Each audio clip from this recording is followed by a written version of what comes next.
இசையமைப்பாளர் ஏ.ஆர். ரஹ்மானும் அவரது மனைவி சாய்ரா பானுவும் கடந்த ஆண்டு நவம்பர் மாதம் 29 ஆண்டு கால திருமண உறவை முறிப்பதாக அறிவித்தனர். இது ரஹ்மான் ரசிகர்களிடையே அதிர்ச்சியை ஏற்படுத்தியது.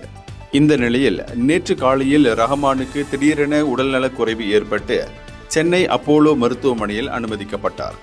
நீரிழப்பு காரணமாக சிகிச்சை பெற்ற அவர் தற்போது டிஸ்சார்ஜ் செய்யப்பட்டார். இதற்கிடையே சாய்ரா பானு வெளியிட்ட பதிவில் கூறியுள்ளதாவது: ரஹ்மான் விரைந்து குணமடைய வேண்டுகிறேன்.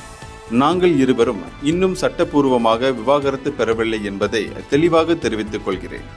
நாங்கள் இருவரும் கணவன் மனைவி என்ற பந்தத்தில் இருக்கிறோம்.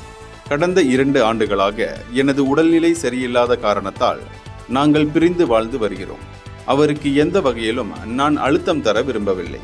அதனால் என்னை ஏ.ஆர். ரஹ்மானின் முன்னாள் மனைவி என்று சொல்ல வேண்டாம் என ஊடகங்கள் வசம் கேட்டுக்கொள்கிறேன்.